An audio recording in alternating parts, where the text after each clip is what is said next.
Okay, ladies and gentlemen, you are all welcome to today's session where I'm going to take you through how to use the wayground.com.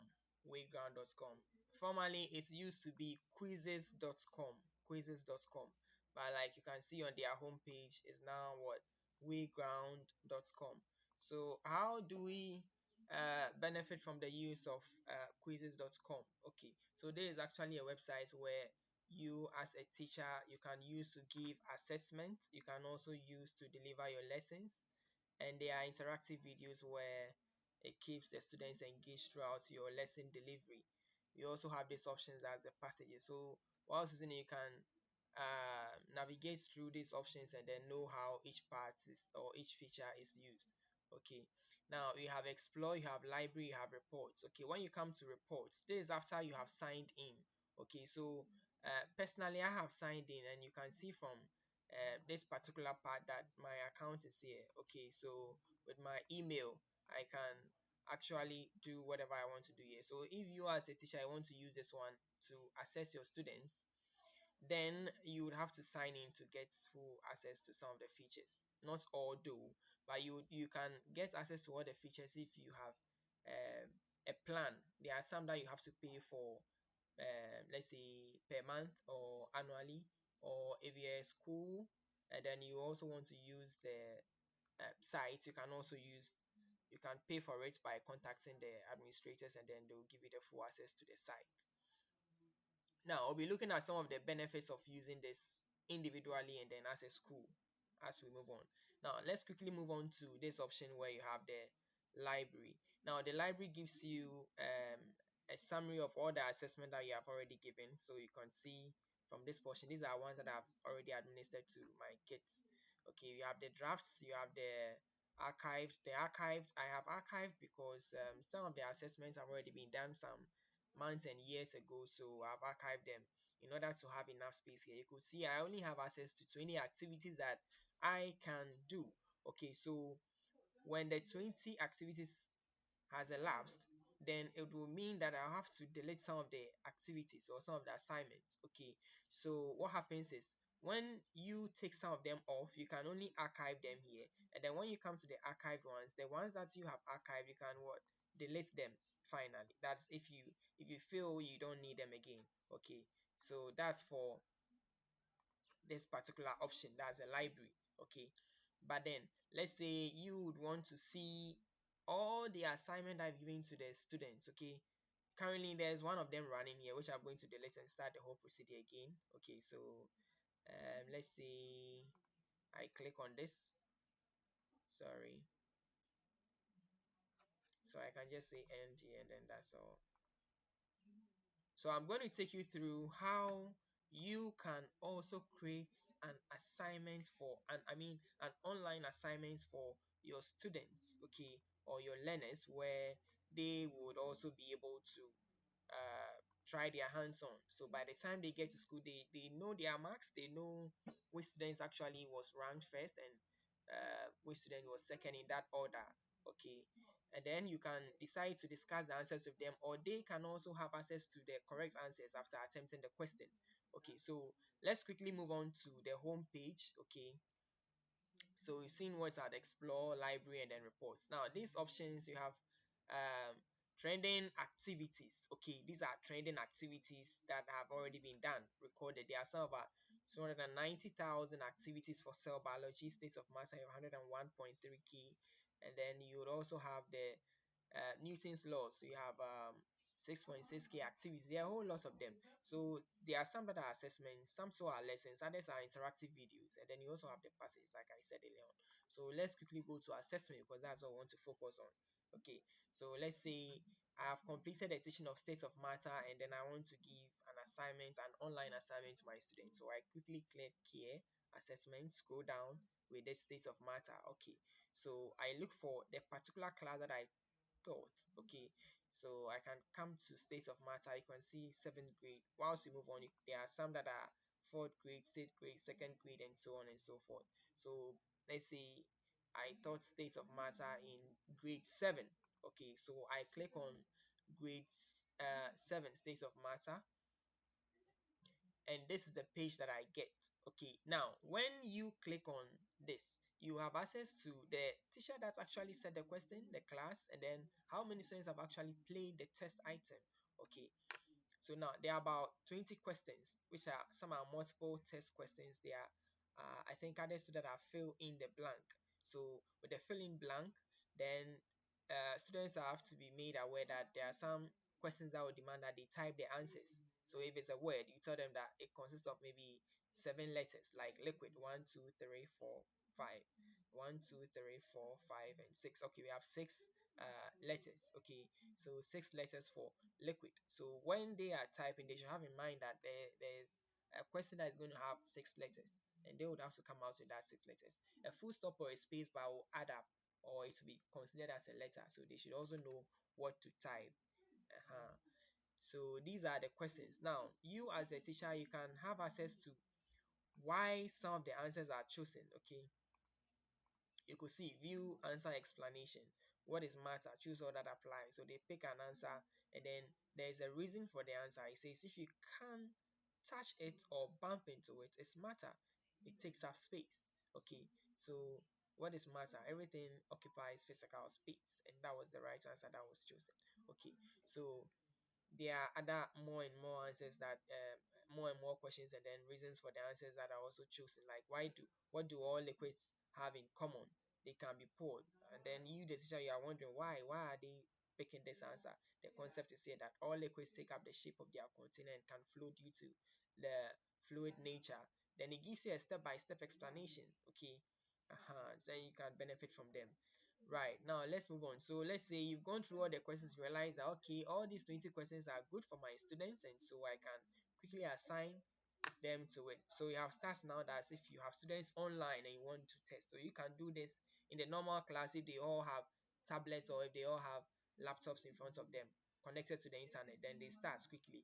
Okay, but if you don't and you want them to do it as a homework, it says assigned to students to be done in class or as a homework. So you quickly go to assign, and then with the assign button, there's what you get. Okay, so it gives you the topic, the questions, and then you have assigned. So you don't click on this until you are done going through all of these options.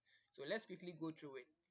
Yeah, so we have start and end time. Okay, so do you want to start the test immediately? Maybe you want to change that. Okay, so you turn this option off, and then you select the particular day. So maybe still I want to start this test on Friday first, I guess. Okay, that's fine. And then maybe currently it's 1 2 p.m. 13 to GMT. Okay, so let's say quickly I move on to the time, and I want the test to be done around 1:15. Okay, or let's say yeah, in the next 15 minutes it should be done. 1:15 p.m. Okay, so end time. How long would you want the test to take? Maybe 1 day. You can set it here. 1 week. It changes. Or you can do that and maybe you want 14th August. Now you realize that the other dates, like these blurred ones, you could see that it says upgrade now. So if you want to extend the number of days or the number of weeks they need to complete the test, then you would have to upgrade. And so when you go to upgrade, you realize that there are basic plans. Okay, there are some that you have to pay $12 per month. There are others if you want to pay annually, you have $144. Okay, and then you have access to all these features. There are some that has LMS integration, like the for the school and university. Okay, so they give you full access when you contact them. It says contact sales. So if you are an individual, let's say a teacher, and then you would want to use this on your own or your subject area, then you can pay $12 per month and then use this one for your student. But currently we're on the basic plan, so you see it says the current. Okay, that's the free. You have access to 20 storage limits for assessment lessons and flashcards, and then you also have the 14-day expiry for assessment lessons and flashcards. You have 10 AI credits per month, and then the classroom delivery also have 5 types of questions that you could use to assess your students. So quickly, let's go to the back and then continue applying. So there are accommodations where you can have certain features where students will need support, let's say special needs children, special needs kids. Okay, so those with eye problems, you could increase the fonts or maybe translation. If they need an extra time, there are times that students will find it difficult to complete a task within the specified seconds or minutes that you have given as a teacher. So you can accommodate those students, okay, using these options. And then you have testing practice accuracy. So what are we doing? We are testing the students based on the subject that has been taught. They are not practicing where they can, you know, do more and more till they reach perfection stage. And we also have the accuracy stage. So that also is also another feature. You can try your hands on that. And then you have these areas where you could change the number of times students do the work. So do you want them to do it the number of times that they prefer? You can use unlimited, and that's what the basic plan is all about. That's the free version. But when you go to students should attempt the quiz once, okay. So if you want them to try just once, then they are going to sign up with their email, okay. So they are required to log in to limit attempts for the session. So if they want to try it again, then unless they use maybe a different phone with a different email, okay. So once they all have an individual email, then that means they could do it just once, and that is the email you have recorded as a teacher, okay. Now the question timer. So right now, because I know most students do not have email, they do not have a phone on their own, so I go to unlimited, okay. But they should type their name whenever you alert the students that they should type their name whenever they are attempting a quiz, okay. So that's that. uh, Preferably they should type their full name for better details of students who attempt the quiz, okay. And then there is a question timer, okay. So if you want to add a timer, then you would have to upgrade again.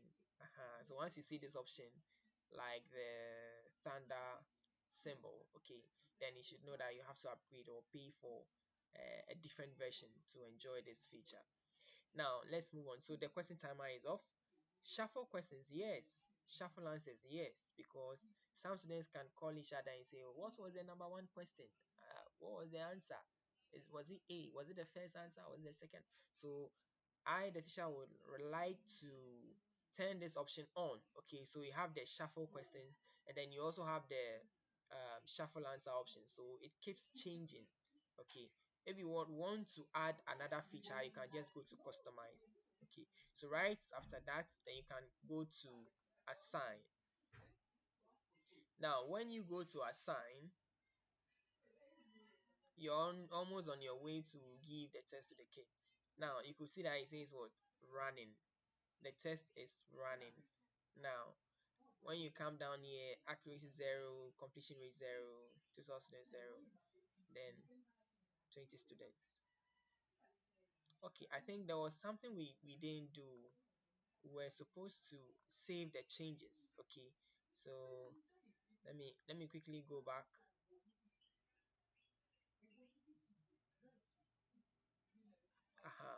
So let's say no deadline. Okay, so I turn this off again, and then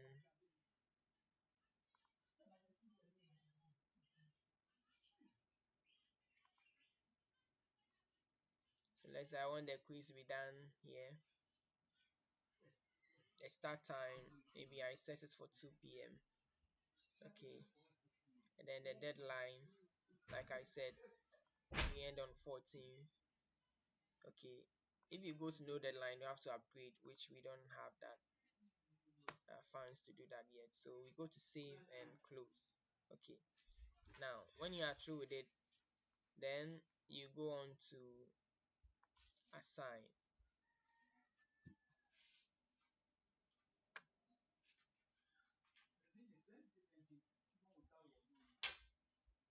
So you could see it says what scheduled, unlike the previous one which was saying what it's running. So if you want to start the quiz, okay, or start the test item, then you'd have to what click on what start now. This is what I want you all to see, okay. But if you want the test item to start immediately, then you'd have that start. You can change the time, okay, to suit your own yourself and then your students, okay. So here, the number of students who attempt the quiz, you get to see it here. The accuracy rates and the completion rates, you also get to see it here. So their names will appear on this portion, and then you get to see their marks as well.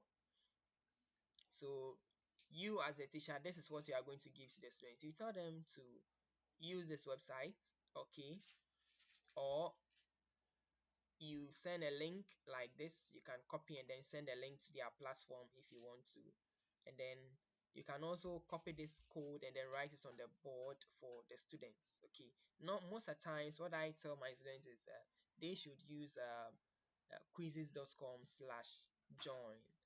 But now you know Quizizz is now wayground. So let's say I copy this code, okay, and then I move on to a new button, and then let's say I click on uh, wayground.com/join. Okay, so as soon as I do this with the code that I copied, okay, so you tell the student that, okay, so then when you go on, when you go home, you take your phone or your mommy's phone or daddy's phone, you type wayground.com/join. Then the code that I'm going to write on the board is what you are going to use. And then so they enter the code and then they click on join. Okay, so now you could see that it says the activity has not yet begun. So you would have to wait. So let me come here. Let's say I now instruct the quizzes. Okay, start now. Now the student comes back here, and then after refreshing the page, the student is asked to what? Type the name. So let's say I type Benchilo, and then you click on start. So when you click on start, there will be music playing at the background. You click on start,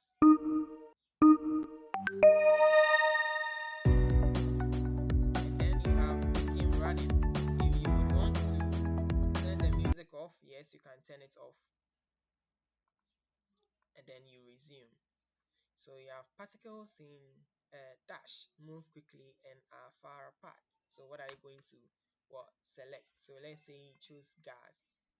Okay, and then you move on to the next question.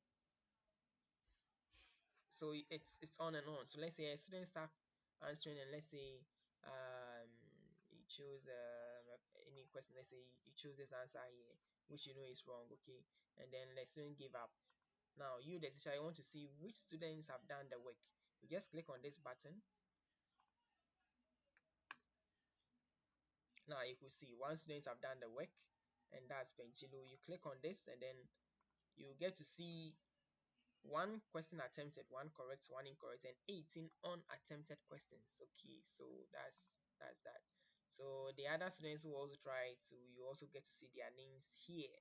Okay, now let's say you want to make changes to the questions, you would have to upgrade. So you still don't have access to this feature. And then let's say for a particular question that you've already given, when you click, you come to questions. Okay, let's say you are setting up the quiz, and then you realize that, okay, the average time that you set for a particular question to be done is 1 minute. You can change it, you can make changes. So it's all about navigating through the page, and you get to know more and more about all of this. Now when the quiz is over, you can just end if you so want, or if uh, if you so wish to end, fine. But if you wish for it to continue, you can just leave it till the deadline is over. Okay, so that's just about what creating an assignment, an online assignment to be given to students to try. Okay, so let's say quickly you go back home, and then you also want to search for a new topic. You just come, I want states of matter, I open, and then let's say I realize, okay, there are some questions. Okay, this for my grade. Let's say I want fifth grade or sixth grade, and I select. As soon as I select, it gives me access to all the questions. Okay, so this is a wrap up.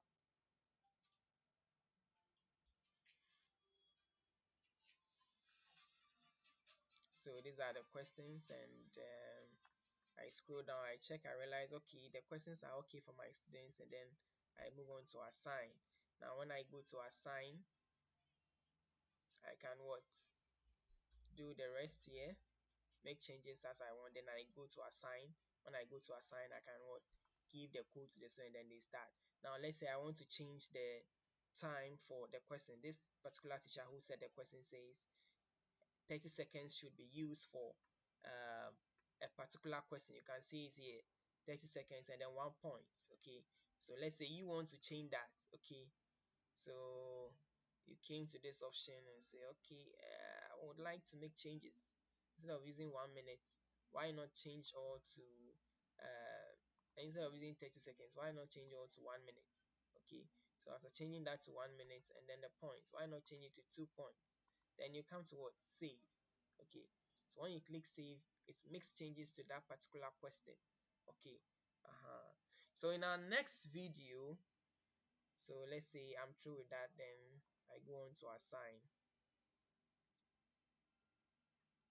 Yeah, and then quickly, if all of these are correct and okay for you and your students, then you go to assign.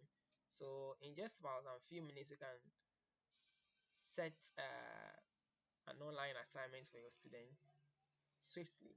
I mean, less than 5 minutes you can do that. So there's the code, and you give it to them. When the students do it, it comes here. You sign in as a teacher, you go to reports, and then you can see all the assignments you have given to the students. You see they are running here. Okay, so that's just about that. In our next video, we are going to look at how you, the teacher, can type your own questions and make it accessible to the students for them to also try. This is where we bring our presentation to an end. Have a nice day.